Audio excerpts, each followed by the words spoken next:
ಸರ್ಕಾರಕ್ಕೆ ಒಂದು ಕೇಂದ್ರ ಸರ್ಕಾರಕ್ಕೆ ಅನುಮೋದನೆ ತಗೋಬೇಕಾಗ್ತದೆ, ಅಲ್ಲಿಯ ಪರ್ಮಿಷನ್ ತಗೋಬೇಕಾಗ್ತದೆ. ಇದೆಲ್ಲದರಿಂದ ಅವರು ಇದರಿಂದ ಡಿಲೇ ಆಗ್ತದೆ. ನಮ್ಮಿಂದ ನಮ್ಮ ಇಲಾಖೆಯಿಂದ ಇವತ್ತು ಸಹ ಯಾವುದೇ ಡಿಲೇ ಸನ್ಮಾನ ಆಗೋದಿಲ್ಲ. ಹೀಗಾಗಿ ಈ ಏನು ಯೋಜನೆಗಳು ಯಾವಾಗ ನಮಗೆ ಇದು ಬರ್ತದೆ ಅವೆಲ್ಲರೂ ಕೂಡ ಯೋಜನೆಗಳನ್ನ 20 ಯೋಜನೆಗಳಲ್ಲಿ ಈಗಾಗಲೇ ಅವನು ಕೂಡ ನಾವು ವಿವಿಧ ಹಂತದಲ್ಲಿ ಇದಾವೆ. ಅದರ ಅರ್ಥ ಅದು ಪರ್ಮಿಷನ್ ಕೊಟ್ಟಿಲ್ಲ ಅಂತಲ್ಲ, ಅವು ವಿವಿಧ ಹಂತದಲ್ಲಿ ಇರ್ತದೆ. ಅವು ಬಂದಾಗ ಸಹ ರಿಯಲೈಸೇಷನ್ ಕೂಡ ಆಗ್ತದೆ.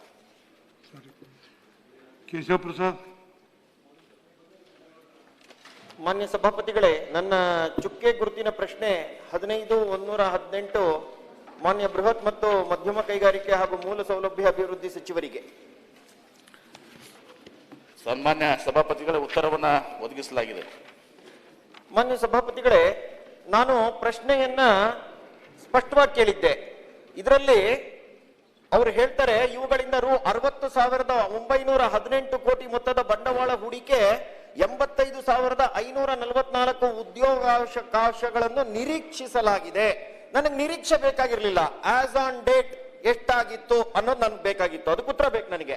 ಅದರಲ್ಲಿ ಅವ್ರು ಇನ್ನೊಂದು ಹೇಳ್ತಾರೆ ನೋಡಿ, ಇವುಗಳಿಂದ ಪ್ರಸಕ್ತ ಸಾಲಿನಲ್ಲಿ ಏಕಗವಾಕ್ಷಿಯಲ್ಲಿ 5 ಯೋಜನೆಗಳಿಗೆ ಅನುಮೋದನೆ ನೀಡಲಾಗಿದೆ. ಯಾವ್ದದು 5? ಆ ಯೋಜನೆಗಳೇನು? ಅದಕ್ಕೆ ಉತ್ತರ ಬೇಕು ನನಗೆ. ಹಾಗೇನೆ ನೋಡಿ, ಇನ್ನೊಂದಕ್ಕೆ ನನ್ನ ಪ್ರಶ್ನೆ ಇರುವಂತದ್ದು, ಪ್ರಸಕ್ತ ಸಾಲಿನಲ್ಲಿ ವಿಜಯಪುರ ಜಿಲ್ಲೆನಲ್ಲಿ ಎಷ್ಟು ಬಂಡವಾಳ ಹೂಡಿಕೆ ಆಗಿದೆ, ಎಷ್ಟು ಜನಕ್ಕೆ ಉದ್ಯೋಗ ಸಿಗುತ್ತೆ? ಇದರಲ್ಲೂ ಅಷ್ಟೇನೆ 1,698.14 ಕೋಟಿ ಬಂಡವಾಳ ಹೂಡಿಕೆ, 1,725 ಉದ್ಯೋಗಾವಕಾಶಗಳನ್ನು ನಿರೀಕ್ಷಿಸಲಾಗಿದೆ. ನಿರೀಕ್ಷೆ ಅಂದ್ರೆ ಮುಂದೆ ಯಾವುದೋ ಆಗುವಂತದ್ದು. ಇವತ್ತಿಗೆ ಎಷ್ಟು ಇಂಡಸ್ಟ್ರಿ ಬಂದಿದೆ, ಅದು ಎಷ್ಟು ಉದ್ಯೋಗ ಕೊಡ್ತಿದೆ? ಅದಕ್ಕೆ ಪ್ರಶ್ನೆಗೆ ಉತ್ತರ ಇಲ್ಲ. ಇನ್ನೊಂದು, ಪ್ರಸಕ್ತ ಸಾಲಿನಲ್ಲಿ ಅನುಮೋದನೆಯಾದ ಯೋಜನೆಗಳು ವಿವಿಧ ಹಂತದ ಅನುಷ್ಠಾನದಲ್ಲಿದೆ. ವಿವಿಧ ಹಂತದ ಅನುಷ್ಠಾನದಲ್ಲಿದೆ ಅಂದ್ರೆ ಪಾಯ ತೋಡಿದಾರ, ಬಿಲ್ಡಿಂಗ್ ಕಟ್ತಾ ಇದಾರ, ಯಾವ ಹಂತಕ್ಕಿದೆ, ಯಾವ ಸಮಯದಲ್ಲಿ ಇದು ಪೂರ್ಣಗೊಳ್ಳುತ್ತೆ, ಇದ್ರ ವಿವರ ಬೇಡವಾ? ಇದರಲ್ಲಿ ಒಂದೇ ಒಂದು ಪೇಜಿನ ಉತ್ತರ ಕೊಟ್ಟಿದ್ದಾರೆ ಮಾನ್ಯ ಸಭಾಪತಿಗಳೇ. ನಾನ್ ನಿರೀಕ್ಷೆ ಮಾಡಿದ್ದೆ ಇಡೀ ವಿಜಯಪುರದ ಚಿತ್ರಣ ನನ್ನ ಕಣ್ಮುಂದೆ ಇರುತ್ತೆ ಅಂತ ಹೇಳಿ. ಇಲ್ವಲ್ಲ. ಅಂದ್ರೆ ಯಾಕೆ ಇಷ್ಟು ಅಸಡ್ಡೆ ಉತ್ತರ ಕೊಡ್ಬೇಕಾಗಿತ್ತೇನು ಮಂತ್ರಿಗಳು? ಉತ್ತರ ಬೇಕು ನನಗೆ. ಸಭಾಪತಿಗಳೇ, ವಿಜಯಪುರ ಜಿಲ್ಲೆ ಬಗ್ಗೆ ಅವರ ಕಳಕಳಿಯನ್ನ ನಾನು ಮೆಚ್ಚುಗೆ ವ್ಯಕ್ತಪಡ್ತೇನೆ. ನಾನು ಕೂಡ ಅಲ್ಲಿಯ ಜಿಲ್ಲಾ ಉಸ್ತುವಾರಿ ಸಚಿವನು, ಅಲ್ಲಿ ಹುಟ್ಟಿದವನು ಬೆಳೆದವನು. ನೀವು ಬಂದು ವೋಟಿಂಗ್ ಸಲುವಾಗಿ ಬಂದಿದ್ದೀರಿ ಇಲ್ಲಿ. ಅಲ್ಲಿ ಸನ್ಮಾನ್ಯ ಸಭಾಪತಿಗಳೇ, ನಾನು ಉತ್ತರ ಇಲ್ಲಿ ಈಗಾಗಲೇ ಕೊಟ್ಟಿದ್ದೀನಿ. ಅಂದ್ರೆ ಆಗಲೇ ಉತ್ತರ ಕೊಟ್ಟಿದ್ದು ಯಾವುದನ್ನು ಕೂಡ ಇಮಿಡಿಯೇಟ್ಲಿ. ಈಗ ನಿಮ್ದು 22ರದ ನಿಮ್ಮ ಹಿಂದಿನ ಸರ್ಕಾರ ಇತ್ತಲ್ಲ, 22ರದಾಗಲೇ ಉಮಾಶ್ರೀ ಪ್ರಶ್ನೆ ಕೇಳಿದ್ರು ಸದಸ್ಯರು. 22 ರಿಯಲೈಸೇಷನ್ ಹಾಕೋ 2-3 ವರ್ಷ ಬೇಕಾಗುತ್ತೆ. ಇಲ್ಲಿ ತಾವು ವಿಜಯಪುರ ಜಿಲ್ಲೆಯನ್ನು ಕೇಳಿದ್ರು ವಿಶೇಷವಾಗಿ, ಅವು ಯಾವ 5 ಕಂಪನೀಸು ಅಂತ ಹೇಳಿ. ಆ 5 ಕಂಪನೀಸು ಓದಿ ಹೇಳ್ಬಿಡ್ತೀನಿ ಸಭಾಪತಿಗೆ ಅನುಮತಿ ಕೊಟ್ಟರೆ. ಇವತ್ತು Hexa Climate Solutions Private Limited, ಇವರು 8,000 ಕೋಟಿ ರೂಪಾಯಿ ಇನ್ವೆಸ್ಟ್ಮೆಂಟ್ ಮಾಡಕ್ಕೆ ಮಾಡಿದ್ದಾರೆ. ಆಮೇಲೆ Melstar Aviations Tech Private Limited, aerospace and defence ನಲ್ಲಿ ಇವತ್ತು ಅಲ್ಲಿ ಏರ್ಪೋರ್ಟ್ ಇದರಲ್ಲಿ ಅವ್ರದ್ದು ಮಾಡಲಿಕ್ಕೆ ಸುಮಾರು 300 ಕೋಟಿ ರೂಪಾಯಿ ಇದು ಮಾಡಿದ್ದಾರೆ. Renaissance Solar and Electronics Material Limited ಏನಿದೆಲ್ಲ, ASTM ಇದರಲ್ಲಿ ಎಲೆಕ್ಟ್ರಾನಿಕ್ಸ್ ಇದರಲ್ಲಿ ಅವರು 5,000 ಕೋಟಿ ರೂಪಾಯಿ ಇದಕ್ಕೆ ಇದು ಮಾಡಿದ್ದಾರೆ. ಇವೆಲ್ಲರೂ ಮಾಡಿದ್ದಾರೆ. ಸುಜಲಾನ್ ಎನರ್ಜಿ ಈಗಾಗಲೇ ಅವರು ಭೂಮಿ, ಅವರೇ ಸ್ವತಃ ಭೂಮಿ ತಗೊಂಡು ಕೆಲಸ ಪ್ರಾರಂಭ ಮಾಡಿದ್ದಾರೆ. ಅಂದ್ರೆ ಈ ಫ್ಯಾನ್ ವಿಂಗ್ಸ್ ಬರ್ತಾವಲ್ಲ ಸನ್ಮಾನ ಸಭಾಪತಿಗಳು, ಅವನು ಉತ್ಪಾದನೆ ಮಾಡುವಂತಹದ್ದು. ಆಮೇಲೆ ವಿಂಗ್ಸ್ ಅಗ್ರಿಕಲ್ಚರ್ ಪ್ರೈವೇಟ್ ಲಿಮಿಟೆಡ್, ಇದು ಬಹಳ ಪ್ರಮುಖವಾಗಿ ಈ ಎಲ್ಲ ಈ ವಿಂಗ್ಸು ವಿಟೇರಾ ಆ ಕಂಪನಿಯ ಒಂದು ಕೊಲಾಬರೇಷನ್ ಇನ್ ಸನ್ಮಾನ ಸಭಾ ಗ್ಲೋಬಲ್ ಲೀಡರ್ಸ್ ಅವರು. ಈ ಎಲ್ಲ ಪಲ್ಸಸ್ ಇರೋದಲ್ಲ, ತೊಗರೆ, ವಿವಿಧ ಏನು ಆಯಿಲ್ ಸೀಡ್ಸು, ಈ ಎಲ್ಲವನ್ನ ಪ್ರೊಕ್ಯೂರ್ ಮಾಡುವಂಥದ್ದು. ಅದು ತೊಗರಿ ವಿಶೇಷವಾಗಿ ವಿಜಯಪುರ ಜಿಲ್ಲೆ ಮತ್ತು ಗುಲ್ಬರ್ಗಾ ಜಿಲ್ಲೆಗೆ ಬಹಳಷ್ಟು ಅನುಕೂಲ ಆಗಂತದ್ದು ಅದು ಇದೆ. ಇದಲ್ಲದೆ ಸನ್ಮಾನ್ಯ ಸಭಾಪತಿಗಳೇ, ಇವತ್ತು ಟಾಟಾ ಪವರ್ ಅವ್ರ ಜೊತೆ ಕೂಡ ನಾವು ಮೊನ್ನೆ ಚರ್ಚೆ ಮಾಡ್ತಾ ಇದ್ದೀವಿ. ನಾನು ಟಾಟಾ ಚೇರ್ಮನ್ರಿಗೂ ಕೂಡ ಭೇಟಿಯಾಗಿದ್ದೀವಿ.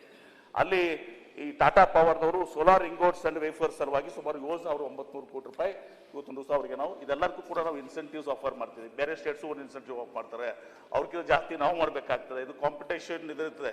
ಕರ್ನಾಟಕ, ಆಂಧ್ರ, ತೆಲಂಗಾಣ, ಮಹಾರಾಷ್ಟ್ರ, ಗುಜರಾತು, ಉತ್ತರ ಪ್ರದೇಶ ಆ ಕಡೆನೂ ಕೂಡ ಎಲ್ಲ ಸ್ಟಾರ್ಟ್ ಆಗಿದೆ.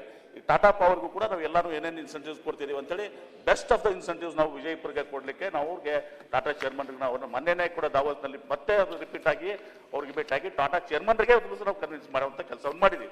ಹೀಗೆ ಸನ್ಮಾನ್ಯ ಸಭಾಪತಿಗಳೇ, ಇವತ್ತು ವಿಜಯಪುರ ಜಿಲ್ಲೆಯಲ್ಲಿ ಸುಮಾರು ಮೋರ್ ದೆನ್ ಒಂದು ಟೋಟಲ್ ಎಲ್ಲ ಹಿಡ್ಕೊಂಡ್ರೆ ಸನ್ಮಾನ್ಯ ಸಭಾಪತಿಗಳೇ, ಒಂದು 35,000 ಕೋಟಿ ರೂಪಾಯಿಯಷ್ಟು ಇನ್ವೆಸ್ಟ್ಮೆಂಟ್ಸ್ ನಾವು ಫಾಲೋ ಅಪ್ ಮಾಡ್ತಾ ಇದ್ದೀವಿ. ವಿವಿಧ ಹಂತದಲ್ಲಿ ಇರ್ತವೆ.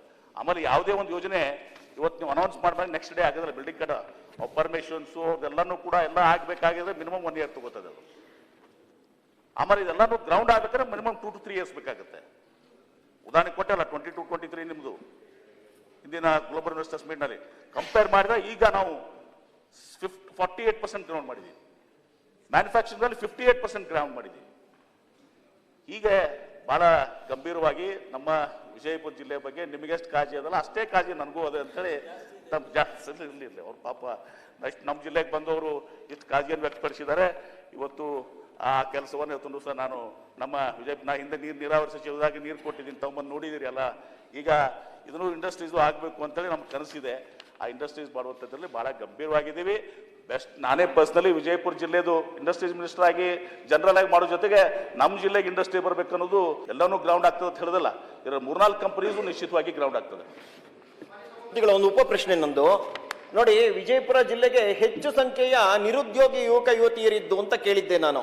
ಅದ್ರದ್ದೊಂದು ಸ್ಟ್ಯಾಟಿಸ್ಟಿಕ್ಸ್ ಕೊಡಬೇಕಿತ್ತು ನೀವು ನನಗೆ. ಅಂದ್ರೆ ಇಷ್ಟು ಜನ ಉದ್ಯೋಗ ಅರಸಿ ಬಂದಿರುವಂತವ್ರು ಇದ್ದಾರೆ ಅಂತೇಳಿ. ಹಾಗೇನೆ ಈ ಮಾನವ ಸಂಪನ್ಮೂಲ ಲಭ್ಯ ಇರುವಂತದ್ದನ್ನ ಉಪಯೋಗ ಮಾಡ್ಕೊಳ್ಳುವಂತದ್ದಕ್ಕೆ ತತ್ಕ್ಷಣದಲ್ಲಿ ಏನ್ ಮಾಡಿದೀವಿ ಅನ್ನುವಂಥದ್ದು ಒಂದು ಯೋಜನೆ ಬೇಕು. ದೀರ್ಘಕಾಲದ ಯೋಜನೆ ನೀವು ಹೇಳ್ತಾ ಇರೋದೆಲ್ಲವೂ ಕೂಡ 2 ವರ್ಷದಿಂದ 5 ವರ್ಷ ಬೇಕು ಅಂತ ಹೇಳ್ತೀರಿ. ಆಯ್ತು, 2 ವರ್ಷ 5 ವರ್ಷ ಬೇಕು. 22ರಿಂದ ಆಗಿರೋದು ಇನ್ನೂ ಮೆಟೀರಿಯಲೈಸ್ ಆಗಿಲ್ಲ. ಕಾಂಕ್ರೀಟ್ ಗ್ರೌಂಡ್ ಮೇಲೆ ಏನಾಗಿದೆ ಅದನ್ನಾದ್ರೂ ಒಂದ್ ಸ್ವಲ್ಪ ವಿವರ ಕೊಡ್ಬೇಕಿತ್ತಲ್ಲ. ಇನ್ನೊಂದು ಪ್ರಶ್ನೆ ಇದೆ. ಹಾಗೆ ಅದರಲ್ಲಿ ಪ್ರಸಕ್ತ ಸಾಲಿನಲ್ಲಿ ರಾಜ್ಯ ಸರ್ಕಾರವು ವಿಜಯಪುರ ಜಿಲ್ಲೆಯಲ್ಲಿ ಎಷ್ಟು ಸಂಖ್ಯೆಯ ಕೈಗಾರಿಕೆಗಳನ್ನು ಸ್ಥಾಪಿಸಲು ಹೂಡಿಕೆ ಆಕರ್ಷಿಸಿದೆ? ನನ್ನ ಪ್ರಶ್ನೆಗಳಲ್ಲಿ ಸ್ಪೆಸಿಫಿಕ್ ಆಗಿ ಇಷ್ಟು ಮೊತ್ತ ಇಷ್ಟು ಈ ಹಂತದಲ್ಲಿದೆ ಅನ್ನುವಂಥದ್ದಕ್ಕೆ ನಿಖರವಾದಂತ ಉತ್ತರ ಕೊಡ್ಬೇಕು ನೀವು. ನಿಖರವಾದಂತ ಉತ್ತರ ಇಲ್ಲ ಇಲ್ಲಿ. ಇವರಿಗೆ ಸಂಪೂರ್ಣವಾಗಿರುವಂತಹದ್ದು ನಮ್ಮ ಹಿಂದಿನ ಸರ್ಕಾರದ ಇಲ್ಲಿ ಕೂಡ ಲಿಸ್ಟ್ ನನ್ನ ಮುಂದೆನೇ ಇದೆ, ನನ್ನ ಮುಂದಿದೆ ಸಭಾಪತಿಗಳೇ. ಅದನ್ನು ಕೂಡ ನಾನು ಸದಸ್ಯರಿಗೆ ಕೊಡ್ತೀನಿ. ಯಾವ್ಯಾವ ಕಂಪನೀಸು 2022 ಗ್ಲೋಬಲ್ ಇನ್ವೆಸ್ಟರ್ಸ್ ಮೀಟ್ ನಲ್ಲಿ ಏನೇನು ಸ್ಟೇಟಸ್ ಇದೆ ಅಂತ ಕೂಡ ಕೊಡ್ತೀನಿ. ನಮ್ಮ ಈಗ ಮೊನ್ನೆ 11 ತಿಂಗಳು ಬರೀ ನಮ್ದು 11 ತಿಂಗಳಲ್ಲಿ ನಾನು ಹೇಳ್ತೇನೆ, ಹೆಮ್ಮೆಯಿಂದ ಹೇಳ್ತೀನಿ, 48% ಏನೇನು ಇದನ್ನು ನಾವು ಇದು ಮಾಡಿದ್ದೀವಿ. ಅದಾಗ 58% ಏನು ಮ್ಯಾನುಫ್ಯಾಕ್ಚರಿಂಗ್ ಇದೆ. ಆ ಲಿಸ್ಟನ್ನು ಕೂಡ ನಿಮ್ಗೆ ಕೊಡ್ತೀನಿ. ಇನ್ನು ಎರಡನೇದಾಗಿ ಎಷ್ಟು ಮಂದಿ ಉದ್ಯೋಗ ಕೇಳ್ಕೊಂಡಿರೋದು ಬಹುಶಃ ಎಂಪ್ಲಾಯ್ಮೆಂಟ್ ಇದಕ್ಕೆ ಬರ್ತದೆ. ಅದು ಲೇಬರ್ ಡಿಪಾರ್ಟ್ಮೆಂಟ್ ಅದರಲ್ಲಿ ಆ ಎಂಪ್ಲಾಯ್ಮೆಂಟ್ ಎಷ್ಟೆಷ್ಟು ಜನ ಕೇಳ್ಕೊಂಡಿದೆ ಅದು ನನ್ನ ಕಡೆ ಬರೋದಲ್ಲ. ಎಷ್ಟು ಮಂದಿ ಎಂಪ್ಲಾಯ್ಮೆಂಟ್ಸ್ ಕೇಳಿದ್ದಾರೆ ಏನು ಅನ್ನೋದನ್ನು ಆ ಸ್ಟ್ಯಾಟಿಸ್ಟಿಕ್ಸು ಇವತ್ತು ಕನ್ಸರ್ನ್ ಡಿಪಾರ್ಟ್ಮೆಂಟ್ ತಗೊಂಡು ಅದನ್ನು ಕೂಡ ನಾನು ಕೊಡ್ತೀನಿ. ನಿಮಗೆ 2 ಕಾಪೀಸ್ ಕೊಡ್ತೀನಿ. ನಾನು 22 ಕಾಪಿ ಕೊಡಬೇಕು ಅಂತ 22 ಕೊಡ್ತೀನಿ, 25 ಕೊಡ್ತೀನಿ. ದಯವಿಟ್ಟು ಲಿಖಿತ ಮೂಲಕ ಪ್ರಶ್ನೆಗೆ ಉತ್ತರ ಲಿಖಿತ ಮೂಲಕ. ಸಭಾಪತಿಗಳೇ, ದಿನಾಂಕ